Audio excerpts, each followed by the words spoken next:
Eggs veg होते हैं या नॉन वेज, और क्या डिफरेंस है ब्राउन एग्स और व्हाइट एग्स में। जमीन पे वेल्डिंग करते हुए आपने बहुत से लोग देखे होंगे, लेकिन क्या कभी आपने सोचा है कि पानी के अंदर वेल्डिंग कैसे की जाती है। रेटल स्नेक की पूंछ में ऐसा क्या होता है कि वो एक झुनझुने की तरह साउंड करती है।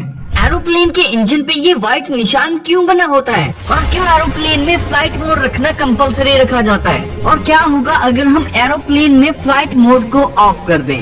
एक ऐसी चीज जिसका यूज करके एक नॉर्मल इंसान एक पूरे ट्रेन के इंजन को भी धकेल सकता है, और क्यों सिर्फ एक स्टिकर फाड़ने की वजह से इस कुत्ते पर केस कर दिया गया। ऐसी वियर्ड चीजें जो अमेरिका में आप लीगली कर सकते हो, और कैसे सिर्फ एक हैमस्टर की मदद से वॉल्वो कंपनी ने करोड़ों कमा लिए। वीडियो इतनी ज्यादा इंटरेस्टिंग है कि आप पक्का एंड तक देख कर जाओगे। एम है 1000 लाइक्स का, कर दोगे। नंबर 12, जमीन पे वेल्डिंग करते हुए आपने बहुत से लोग देखे होंगे, लेकिन क्या कभी आपने सोचा है कि पानी के अंदर वेल्डिंग कैसे की जाती है, और इन लोगों को पानी में करंट क्यों नहीं लगता। दरअसल जब कभी ऑयल प्लेटफॉर्म ब्रिज या शिप के नीचे का हिस्सा डैमेज हो जाता है तो इन्हें बाहर निकाल के तो रिपेयर नहीं कर सकते। इसीलिए highly skilled under water welders होते हैं, जिन्हें कई 100 फीट समुद्र में डाइविंग करने का अच्छा खासा एक्सपीरियंस होता है। और ये काम दुनिया के सबसे मुश्किल कामों में से एक है, क्योंकि अगर वायर में थोड़ा बहुत भी करंट होता है तो वेल्डर को करंट लगने से मरने का रिस्क रहता है। इसीलिए अंडर वाटर वेल्डिंग में सेफ्टी के लिए सभी चीजों पर डबल इंसुलेशन की जाती है, और साथ ही डीसी करंट की मदद से वेल्डिंग की जाती है। इस काम के लिए स्किल के साथ साथ ब्रेव वर्कर भी चाहिए, क्योंकि वेल्डिंग करते समय ऑक्सीजन और नाइट्रोजन रिलीज होती है, जिससे कुछ भी नहीं दिखता। ये काम इतना ज्यादा रिस्की होने की वजह से इस काम को करने वाले की एनुअल सैलरी 50 लाख से भी ज्यादा होती है। वैसे क्या आप ये काम करना चाहो। नंबर 11, अगर कोई जानवर आपको इस तरह लटका हुआ दिखे तो ये मत समझना कि ये लटकासन कर रहा है। ये कोई खुद लटक के नहीं सूख रहा, बल्कि इसे सुखाया जा रहा है। ये इस मासूम से दिखने वाली चिड़िया शाइक का काम है। इसकी मासूमियत के पीछे मत जाना, क्योंकि ये एक जिंदा कसाई है। ये अपने शिकार को किसी नुकीली चीज में लटका देती है और कई दिनों बाद आके खाती है, ताकि वो जानवर अगर जहरीला हो तो इतने दिनों में उसके जहर का असर ही खत्म हो जाए। नंबर 10, अगर ये छिपकली आपको कहीं दिखे तो वहाँ से पहली फुर्सत में निकल जाना। पहले ही बता रहा हूँ, बाद में मुझसे मत कहना। दरअसल ये है फ्रिल्ड नेक लिजर्ड। इसके सर पे ये फूल जैसा कुछ बना होता है, जिसका इस्तेमाल ये खतरा महसूस होने पर डराने के लिए करती है। मतलब अपने मुंह को ये इतना ज्यादा खतरनाक सा बना लेती है, और ये सिर्फ डराती ही नहीं बल्कि मुंह को ऐसे बना के 2 पैरों पर भागते हुए आपके ऊपर भी चढ़ सकती है, जिससे आपकी बुरी तरह फटने में देर नहीं लगेगी। पर रिलैक्स गाइस, टेंशन ना लो, इसमें कोई जहर थोड़ना होता है, पर देखने में कतई खतरनाक सी लगती है। नंबर 9, कभी सोचा है कि रेटल स्नेक की पूंछ में ऐसा क्या होता है जो ये झुनझुने की तरह आवाज करती है। पहले तो मुझे लगा कि झुनझुना सही होगा, जिससे उसमें छोटे छोटे पीसेस आवाज करते हैं, लेकिन ऐसा नहीं है। रेटल तो अंदर से खाली होता है, फिर ये बजता कैसे है। दरअसल रेटल स्नेक का रेटल ऐसे छोटे छोटे पीसेस से मिलकर बना होता है, और ये पीसेस कुछ इस तरह से एक दूसरे से जुड़े रहते हैं, जैसा कि आप इस इमेज में देख सकते हो। फिर जैसे ही रेटल स्नेक अपनी पूंछ को हिलाता है तो ये रेटल के पीसेस आपस में टकराते हैं और झुंझुना सा बच जाता है। नंबर 8, क्या आपको पता है कि एरोप्लेन की इस जेट इंजन पे ये सफेद निशान क्यों बना होता है। और ये जेट इंजन इतना पावरफुल होता है कि अगर इसके आगे एक इंसान भी आ जाए तो ये उसे एक चींटी की तरह उड़ा सकता है। स्पोर्ट्स कार्स में लगा हुआ इंजन 200 हॉर्स पावर तक का होता है, तो आखिर प्लेन में लगा इंजन कितने हॉर्स पावर का होता है, चलिए जानते हैं। हवाई जहाज का इंजन आगे से ठंडी हवा को खींचता है और पीछे से गर्म हवा को फेंकता है, और ये हवा इतनी गर्म होती है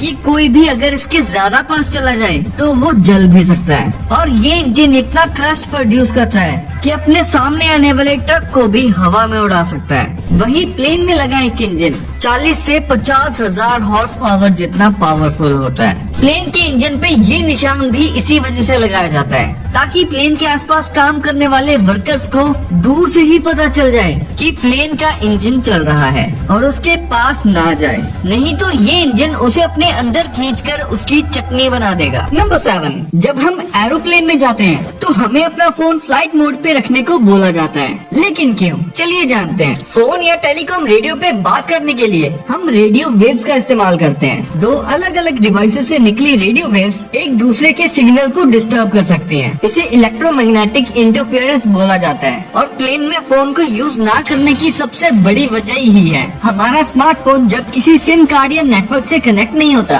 तो वो फुल पावर से किसी नेटवर्क से कनेक्ट करने की ट्राई करता रहता है। इस प्रोसेस में वो डिफरेंट फ्रिक्वेंसी बैंड्स में स्विच करता है और हैंडशेक सिग्नल्स एमिट करता है और इससे बैटरी भी जल्दी लो होती है क्योंकि फोन की बैटरी तो नेटवर्क ढूंढने में जा रही होती है। और अगर हम एयरप्लेन में फोन को फ्लाइट मोड में नहीं डालेंगे तो इससे निकलने वाले सिग्नल्स एयरक्राफ्ट के इंटरनल रेडियो सिग्नल्स के साथ इंटरफेरेंस कर सकते हैं। इससे पायलट्स को एयर ट्रैफिक कंट्रोलर से कम्युनिकेट करने के लिए और प्लेन को सेफली नेविगेट करने में प्रॉब्लम हो सकती है और उन्हें कम्युनिकेशन करते वक्त कुछ ऐसी आवाज सुनाई देगी।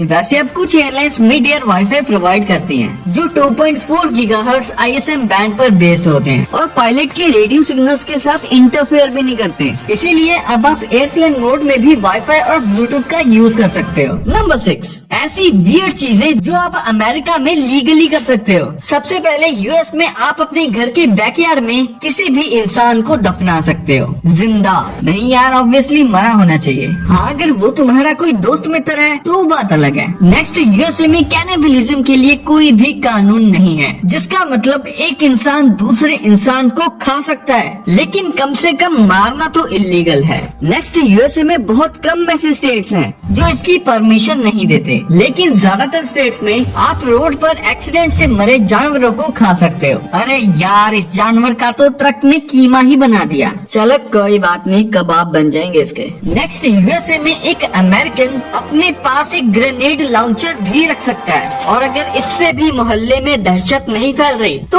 आप एक टैंक भी रख सकते हो। जी हाँ, टैंक। नंबर 5, कार चलाते हुए ये गलतियाँ कभी मत करना।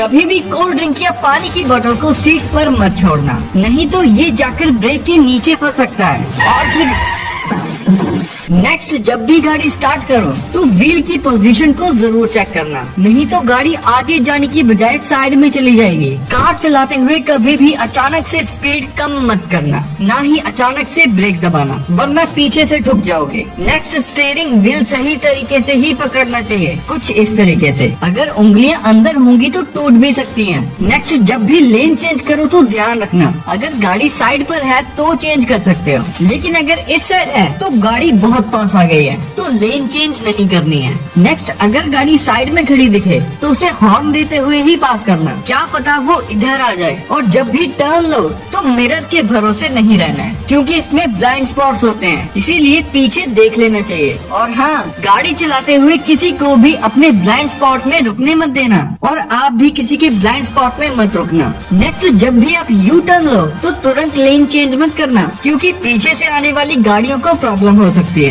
और जब भी ओवरटेक करो तो हॉर्न जरूर देना है, बिल्कुल रिस्क नहीं लेने का। नंबर 4, इस अकेले हैमस्टर के कारण वॉल्वो कंपनी ने करोड़ों कमा लिए, पर कैसे? दरअसल ट्रक के स्टीयरिंग को घुमाने में बहुत ज्यादा मैन पावर लगती है, इसीलिए वॉल्वो ने डायनेमिक स्टीयरिंग सिस्टम वाला ट्रक बनाया, जिसे सिर्फ एक उंगली की मदद से घुमाया जा सकता है। और इसके प्रमोशन के लिए उन लोगों ने चार्ली को हायर किया और एक माइन के ऊबड़ खाबड़ रास्ते पर ले जाकर चार्ली को ये ट्रक चलाने को दे दिया। हालांकि 4 डायरेक्शन की गाइडेंस एक गाजर दिखाकर दी गई, लेकिन फिर भी ये स्टंट बहुत ही ज्यादा खतरनाक था, क्योंकि चार्ली की सिर्फ एक गलती उसे मौत की नींद सुला सकती थी। एनीवेज, चार्ली ट्रक को सेफली डेस्टिनेशन तक ले गया और फिर ये वीडियो इतना ज्यादा वायरल हुआ कि वॉल्वो की इसके बाद दबा के सेल्स हुई। नंबर 3, ये स्टिकर फाड़ना इस कुत्ते को भारी पड़ गया, क्योंकि ये स्टिकर आंध्र प्रदेश के CM जगन मोहन रेड्डी का था। किसी ने इस कुत्ते का स्टिकर फाड़ते हुए वीडियो बनाया और सोशल मीडिया पर पोस्ट कर दिया। TDP नेता और पार्टी के वर्कर्स ने इसे कुत्ते के द्वारा CM का अपमान बताया है और ये वीडियो आंध्र प्रदेश के विजयवाड़ा की बताई जा रही है, जिसको लेकर TDP नेता दत्तारी उदयश्री ने पयाकराब थाने के नुन्ना थाने में इस कुत्ते के खिलाफ कंप्लेंट रजिस्टर करवा दी, जिसमें लिखा था कि कुत्ते को अरेस्ट किया जाए और उस व्यक्ति को भी जिसने प्यारे CM की इंसल्ट करने की कोशिश की है। इतना चुभने लगा हूँ सबको छुरा तो नहीं हूँ। नंबर 2, 5 किलो की फोर्स से 25 किलो की भारी चीज को उठा देने वाली इस मशीन को कहा जाता है लीवर। इसकी ताकत का अंदाजा आप इस बात से लगा सकते हो कि एक नॉर्मल इंसान भी इस लीवर की मदद से एक रुकी हुई ट्रेन को भी धकेल सकता है। लेकिन इन लीवर से भी 10 गुना ज्यादा बढ़िया काम करते हैं ये गियर्स। इनको इस तरह से कंबाइन किया जाता है कि ये पावर को स्पीड में और स्पीड को पावर में कन्वर्ट कर सकते हैं। जैसे कि आप इस पहले गियर कॉम्बिनेशन में देख पा रहे हो कि पहले गियर को पूरी स्पीड से घुमाने पर इसके 5वें गियर की पावर इतनी ज्यादा हो जाती है कि उसे हम हाथ से भी नहीं रोक सकते। और वहीं पर दूसरे गियर कॉम्बिनेशन के अंदर देख सकते हो कि हमें पहले गियर को घुमाने में तो पूरी ताकत लग रही है, लेकिन लास्ट वाले गियर की स्पीड पहले वाले गियर से 10 गुना ज्यादा है। इसका यूज हमारी गाड़ियों के अंदर किया जाता है, जिसे हम गियर बॉक्स से ज्यादा बेटर जानते हैं। नंबर 1, कुछ लोग बोलते हैं कि एग्स मुर्गी के मेंस्ट्रुअल वेस्ट का कोएगुलेटेड फॉर्म है, जिसका मतलब है कि जब आप एक अंडा खाते हो तो क्या सच में आप मुर्गी के पीरियड्स वेस्ट को ही खा रहे हो या फिर बात कुछ और ही है। देखो, अगर बायोलॉजिकली देखा जाए तो चिकन्स डू नॉट मेंस्ट्रुएट, लेकिन टेक्निकली देखा जाए तो एक एग उससे कम भी नहीं है। नेचुरली एक मुर्गी साल में सिर्फ 15 अंडे ही देती है, लेकिन क्योंकि अब ये बहुत ही बड़े लेवल का धंधा बन चुका है तो इसी मुर्गी से जबरदस्ती एक साल में 300 अंडे दिलवाए जाते हैं। इसका मतलब है कि इनको हर रोज a kind of menstrual cycle से कर आपके लिए ऐसे एग्स को रिलीज करना पड़ता है। दिस इज सिमिलर टू जो फीमेल्स में हर महीने पीरियड्स के बाद एग रिलीज होता है। अब मुर्गी का ये ओवरी से रिलीज एग इस तरह से मल्टीपल स्टेजेस से गुजरकर लगभग 20 घंटों में तैयार होकर बाहर निकलता है। एंड ये पेनफुल प्रोसेस हर दिन लगभग 2 साल तक चलता है, क्योंकि इसके बाद चिकन की हालत कुछ इस तरह की हो जाती है और ये एग्स प्रोड्यूस नहीं कर पाती। ध्यान रहे कि एग के साथ साथ मुर्गियों की हॉरिबल बायो मेमोरीज आप में जरूर ट्रांसफर हो रही है। तो अब सवाल आता है कि अंडा वेज होता है या नॉन वेज। देखो, साइंटिफिकली देखा जाए तो एग्स खाना दूध पीने से भी ज्यादा वेजिटेरियन है, क्योंकि जो एग्स आपको मार्केट से मिलते हैं वो अनफर्टिलाइज्ड एग्स हैं, जो कि मुर्गा या मुर्गी के मेटिंग से नहीं बनते, मतलब कि उसमें से कोई बच्चा नहीं निकलेगा। वही दूध निकालने के लिए काउस को बैक टू बैक प्रेग्नेंट रखा जाता है। But on the other hand poultry farms में अंडे देने वाली मुर्गियों को मुर्गों से दूर रखा जाता है। तो अगर आप अंडे नहीं भी खाओगे तब भी मुर्गियां बिना किसी मुर्गे से मेटिंग किए अनफर्टिलाइज्ड एग्स देंगी, जिसमें से कोई बच्चा नहीं निकलेगा। यहाँ तक कि महात्मा गांधी जी ने भी यही कहा था कि जो इंसान दूध पीता है उन्हें इंस्टेराइल अनफर्टिलाइज्ड एग्स से कोई प्रॉब्लम नहीं होनी चाहिए। और सेम पॉइंट सुप्रीम कोर्ट ने भी साल 2004 में रिपीट किया था। तब कोर्ट में एक मुद्दा चल रहा था कि ऋषिकेश जैसे रिलीजियस जगहों पर अंडों की सेल अलाउ की जानी चाहिए या नहीं। तो सुप्रीम कोर्ट ने भी यही कहा था कि अंडा वेजिटेरियन होता है। यही कारण है कि एक समय पर इंडियन गवर्नमेंट भी एड चलाया करती थी लोगों को एनकरेज करने के लिए कि संडे हो या मंडे।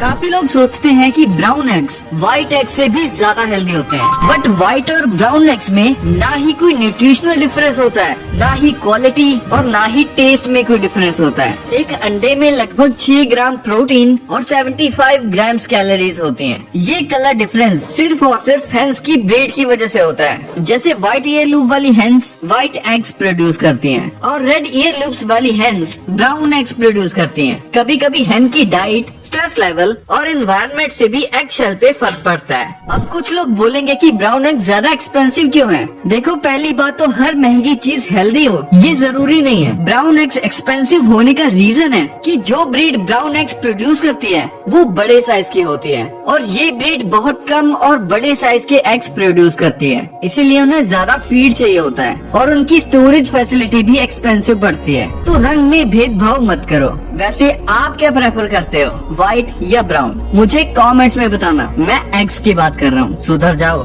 अब मैं आपको ये नहीं बोल रहा हूँ कि अगर आप अंडे नहीं खाते हो तो खाना शुरू कर दो। मैं आपको ये समझाना चाहता हूँ कि अंडे भी लगभग दूध की ही कैटेगरी में आते हैं, साइंस जो भी कहती हो, but at the end choice आपकी है कि आपको क्या खाना है और क्या नहीं खाना है। तो ये वीडियो यही एंड होती है। वीडियो पसंद आई तो वीडियो को लाइक कर दो।